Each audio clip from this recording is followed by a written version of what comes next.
Hi everybody, welcome back to my channel. In this video guys, I'm going to show you how to cut and stitch the pattern we've already drafted for our kaftan jumpsuit. So guys, let's get straight into the video. Before placing the pattern paper on the fabric, I want to start by carving out the edge of my pattern because I don't want the edges to be sharp like that. I don't want a straight edge, so I want it to be curved. So if you want yours as well like this, you need to curve it out like I'm doing here.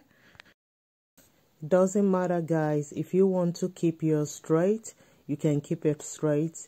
But if you want a bit of a style, you can do it like I'm doing. Here I have got Ankara fabric, and this Ankara fabric is 6 yards. And the width of it is 45 inches. Yeah, this is 45 inches in width and is 6 yards. It's too small for the width I want, but I'll show you what I did later in the video. So that's the length there and that's the width there. So I folded it into two, and as you can see, I've got 4 panels. If you remember in the pattern drafting video, so you're gonna lay your fabric like that. You fold it once and fold it again, and make sure the length of it is the same length you want for your jumpsuit. So if you look at the fabric here, it's not enough on the width to extend, up to where the pattern is. So I'll be sorting that later. So what I want to do first is to cut out where I've got enough for the pattern and later cut out the extension. And you can do it whichever way guys. Cut the extension first before cutting out the whole pattern. But I'll start first by cutting that bit before I add the extension. So you want to place an object or apply pins to secure your pattern paper to your fabric before you start cutting. And you can start cutting from the neck or the shoulder. You don't need to go through the same process. It's because I haven't got enough for my width. But if you've got 60 inches or more for your width, you don't need any extension on your fabric. Just cut right away. Guys, I'm gonna go and cut. I've got 2.5 yards left, so I'm gonna be cutting that bit. From there, I'm not gonna cut it along the width of this fabric because it's too short for the length. So I'm gonna go with the length. Yeah, can you see it? That's the width, and that wouldn't do. So I'm gonna go with the entire 2.5 inches length from that bit to cover the leftover. So I'll fold it into 2 like that, then fold it again because I need 4. Remember, I've got 4 panels, so I need 4 strips for the panels. And each of these guys, I've got the length desired as well as 1/2 inch to stitch it to the rest of the fabric. So I've got 1/2 inch allowance for the sewing to stitch that, to the original fabric I cut before. So I'm going to go ahead and just cut it out as normal so it blends in with the pattern. You want to make sure the extensions are fully aligned with the main fabric and all blends in well. As you can see, everything is perfect here and ready for stitching. Then I went ahead to cut the front neck and the back neck panels, 2 for each, 2 for the front and 2 for the back.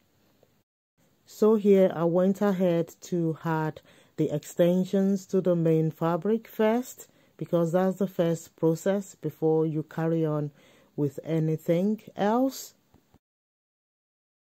So I've got the 4 panels there. As you can see, I've done the stitching here, and you can overlock here if you want. But if you've got enough fabric from the start, you don't need to like add any fabric. For example, if you've got 60 inches on the width, you don't need, except you want it longer than 60 inches. So guys, here I'm placing the pattern paper back on the fabric. So I need to like mark all that on the fabric. So I've applied pins, so I know exactly where to mark on the fabric. So here I'm marking on the right side of the fabric and not the wrong side, because I'll be stitching, you know, the bodice like that on the right side, guys, and not the wrong side. I'll show you where you would be stitching on the wrong side. So I've gone ahead to cut my facing for the front and the facing for the back, and I'll go ahead and stitch it like that, guys. You need to stitch yours as well like that. Once you are done with the stitching, you want to go ahead and sort out the zip, and remember to take your 1-inch allowance for the zip line. You should have something like this, guys, your 1 inch in. It should be like this. Then you can now add your zip. So I placed the zip where I wanted it to be and applied pins and went ahead and stitched it down. So I've done that.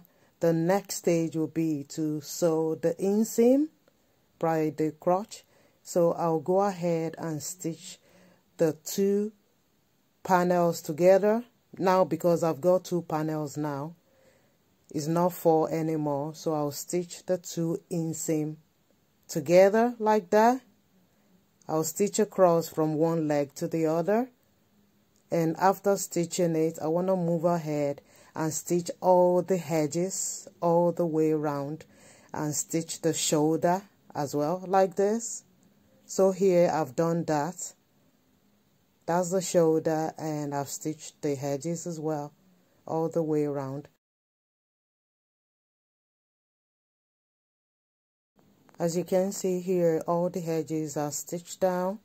Then I'll go ahead and mark the bodice, my bodice into the pant. You want to do the same. If you remember, I marked it before I started stitching, and I'd really need to redo that again because the chalk can rub off at any time. So once that task is completed, you want to stitch right on top of your fabric. So that's it there for my sleeve. So I'm gonna come down from my bust to my waist and my hip right to the pant. So you want to do the same for yourself. After that, your kaftan jumpsuit should be ready. Guys, I absolutely love this kaftan jumpsuit. You need to give it a try as well, guys. You will absolutely love it and wear it almost every day. I loved it. I had it on all day. So guys, let me know what you think and how you went about making your own kaftan jumpsuit. Remember to subscribe and press that notification bell, and I'll see you in my next video. But till then, take care of yourself and bye for now.